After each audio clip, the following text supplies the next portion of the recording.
रात का समय, एक शहर का एकांत अपार्टमेंट। बारिश हो रही है और बिजली चमकती है। कैमरा एक युवती नेहा को दिखाता है जो अपने कमरे में अकेली बैठी है। वह लैपटॉप पर कुछ टाइप कर रही है। नेहा खुद से बात करते हुए, इतनी रात गए कौन मुझे कॉल कर सकता है? अजनबी नंबर, शायद कोई गलत डायल।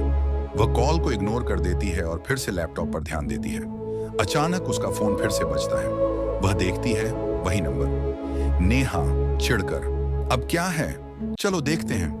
वह कॉल रिसीव करती है, लेकिन दूसरी तरफ से कोई आवाज नहीं आती। नेहा, हेलो, कोई है वहां?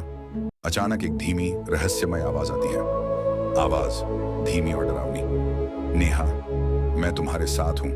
नेहा डर जाती है और फोन को दूर फेंक देती है। नेहा डरते हुए, ये क्या था? ये आवाज, ये मेरा नाम कैसे जानती है? वो फोन उठाती है और नंबर ब्लॉक कर देती है, लेकिन उसके बाद भी उसे लगता है कि कोई उसे देख रहा है। अगले दिन नेहा ऑफिस में है। वह अपने दोस्त राहुल से बात कर रही है। राहुल, तू ठीक है ना? तेरे चेहरे पर डर साफ दिख रहा है। नेहा, राहुल, कल रात मुझे एक अजीब कॉल आई थी। कोई मेरा नाम लेकर बोल रहा था और उसकी आवाज वो बिल्कुल डरावनी थी। राहुल, शायद कोई प्रैंक कॉल था। इतना सीरियस मत लो। नेहा सिर हिलाती है, लेकिन उसकी आंखों में डर साफ झलकता है। शाम को जब वह घर लौटती है तो उसे लगता है कि कोई उसका पीछा कर रहा है। वह तेजी से अपार्टमेंट में जाती है और दरवाजा बंद कर देती है। नेहा खुद से बात करते हुए, ये सब मेरे दिमाग का खेल है, बस इतना ही।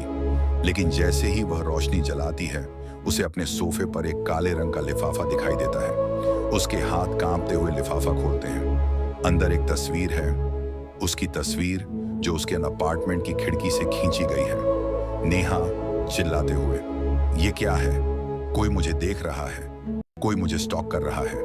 नेहा पुलिस को कॉल करती है, लेकिन वे कोई सबूत नहीं ढूंढ पाते। रात को जब वह सोने की कोशिश कर रही होती है, उसे फिर से वही आवाज सुनाई देती है। आवाज धीमी और डरावनी, नेहा, मैं तुम्हारे साथ हूं। तुम मुझे नहीं देख सकती, लेकिन मैं तुम्हें देख रही हूं। नेहा चिल्लाती है और लाइट जलाती है। उसकी नजर दर्पण पर पड़ती है, जहां उसे एक औरत की छाया दिखाई देती है। वह पीछे मुड़ती है, लेकिन वहां कोई नहीं होता। नेहा रोते हुए, ये क्या हो रहा है? कोई मुझे बताओ। अचानक उसका फोन फिर से बजता है। वह देखती है, ये वही नंबर है। इस बार वह कॉल रिसीव करती है। नेहा डरते हुए, तुम कौन हो? मुझसे क्या चाहते हो? मैं वो हूं जिसे तुमने मार डाला। मैं वो हूं जिसकी आत्मा अब तुम्हारे साथ है। नेहा की सांसें तेज हो जाती हैं। उसे याद आता है कि कुछ साल पहले एक दुर्घटना में उसकी गाड़ी से एक औरत की मौत हो गई थी। वह उस घटना को भूलना चाहती थी, लेकिन अब वह वापस आ गई है। नेहा अपार्टमेंट से भागने की कोशिश करती है, लेकिन दरवाजा बंद हो जाता है। छाया धीरे धीरे उसकी ओर बढ़ती है। नेहा चिल्लाती है, लेकिन कोई उसकी आवाज नहीं सुनता। अंत में छाया उसे ढक लेती है। अगली सुबह राहुल नेहा के अपार्टमेंट में आता है। वह दरवाजा खोलता है और अंदर जाता है। कमरा खाली है, लेकिन दर्पण पर एक संदेश लिखा है, मैं तुम्हारे साथ हूं। राहुल डरते हुए, नेहा, नेहा। कैमरा धीरे धीरे दर्पण पर फोकस करता है, जहां नेहा की छाया दिखाई देती है। वह मुस्कुरा रही है, लेकिन उसकी आंखों में कोई जान नहीं है।